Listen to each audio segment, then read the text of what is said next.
So today we have these beautiful and themes that touches most of us. That is what we call negative emotions, and how they are a gate for perception of where we are in that moment.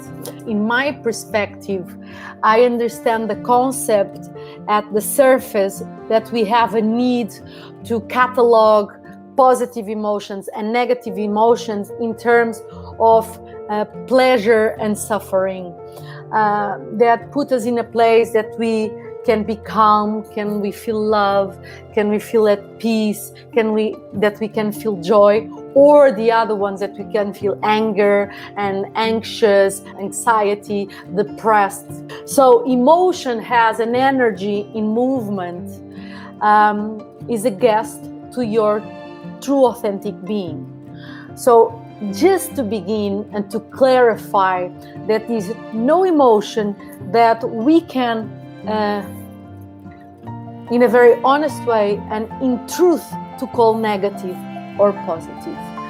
What happens is normally we are totally drawn to the emotions, so we find ourselves in the history of the emotions and in the reaction of the emotion and in the interactions and reactions of the emotions with ourselves and with others.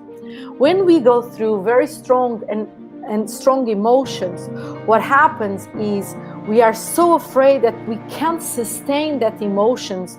We are so afraid that we will die, that we will go crazy, that we will do something crazy. And of course, there are many times that we even act out very crazy because of the intensity of the emotion. So all the therapy tools that they are in our disposal are here to help us to slow down and to become more in touch with reality around us, so we don't lose our ground, and to see, even if the emotion is here, we can stay grounded and in reality.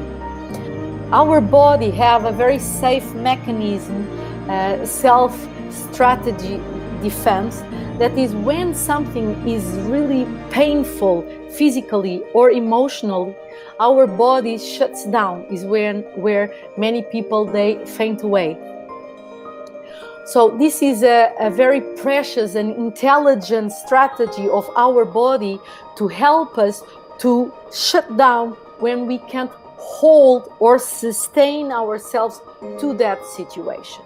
If you are in a situation that you are still feeling, somehow is because your system can hold that emotion.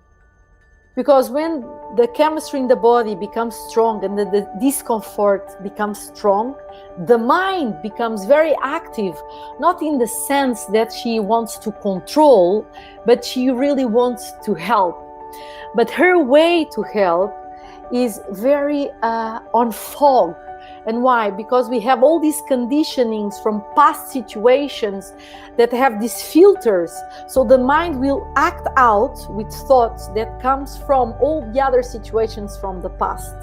The main environment that I want to create, that I present to people, is awareness.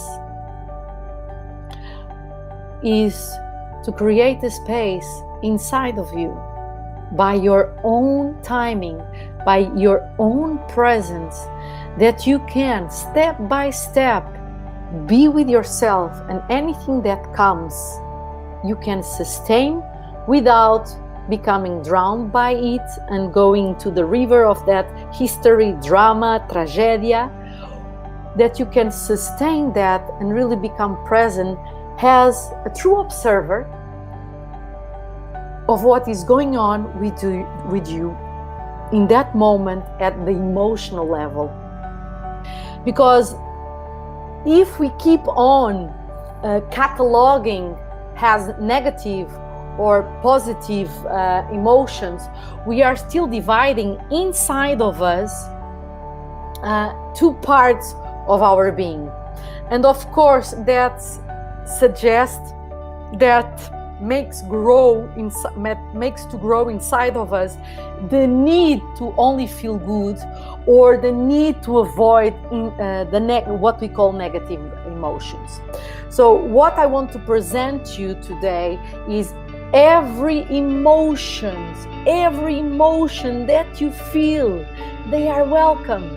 Every emotion that they appear in your system, in your present, they are a gate for a meeting with yourself, in a sense that you can become more present and to observe what is going on and how to work with that and how to learn with that.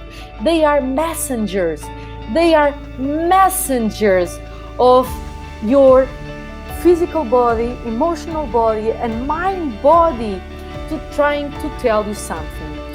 If we feel very tired, it's just an example, we start to become sometimes very reactive to people. Those emotions, those reaction of our emotional body and physical body and mind body, they are trying to tell us, hey, pay attention, you need a strong rest.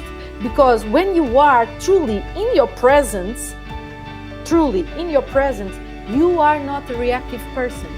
You don't feel the anxiety. So why are they coming? They are coming because they want to call your attention so you can come back for your true presence or balance. For example, fear. When fear comes, it's because there's something of our own about our safety nets, not only physical but emotional safety nets, that is trying to call attention. Anger, when she comes and is very strong, sometimes she's trying to call our attention for our boundaries that are not being met, our healthy boundaries that we are losing or we are allowing that others step. So all the strong emotions, and it can be very joyful and be very beautiful, all this, what normally in therapy calls, and a current language we call negative emotions, they are here to support us to come back to our true presence. And that is my invitation for you, is to start, when you feel something, when you meet some emotion, the first reaction for everyone is, I want to run away from this emotion. I don't want to feel pain. I don't want to feel the discomfort. I don't want even to feel the rage. But what really happens is, the more we try to run, and run is by alcohol, drugs, relations, food, everything that helps us in that moment to not to feel. What happens is, the way we do this, the way we live this life, will only make you to repress these emotions, and they will grow inside. The more we have the capacity, when the emotion, and in metaphorical language we say attack us or knock at us at our door, if we can really in that moment to take a deep breath and say, what is going on here? And to really do this self-inquiry full of compassion, not self-inquiry to transform or to deal or to run away, but the self-inquiry to see what is going on right now inside of me.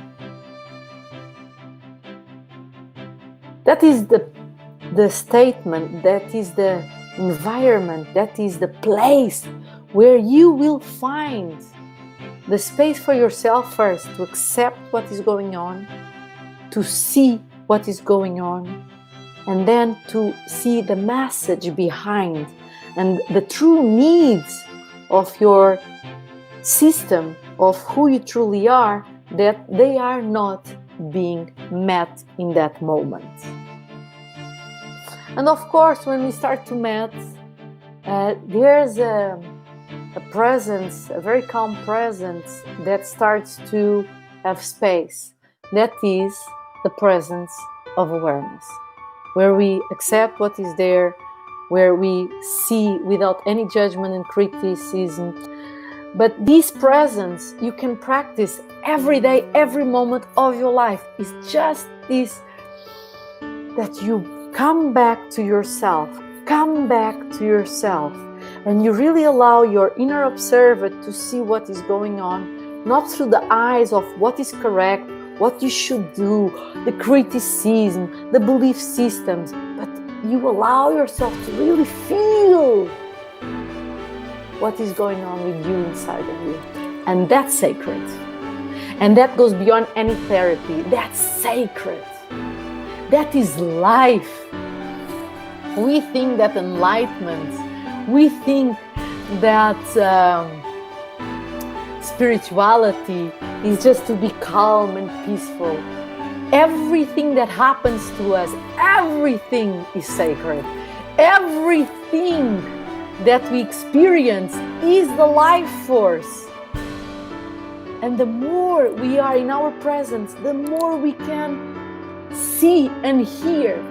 The more we are in this pain body, emotional body, mind body, we are so busy in this that we don't see life, that we don't feel life around and inside of us. If we see this, what we call in therapy, psychotherapy, or current language, as negative emotions, as gatekeepers for you to deal with, and allow yourself to overcome who you truly are and become more in touch with your core essence, that will be a true support, a very resourceful place to invite all these emotions, that they are welcome to your life.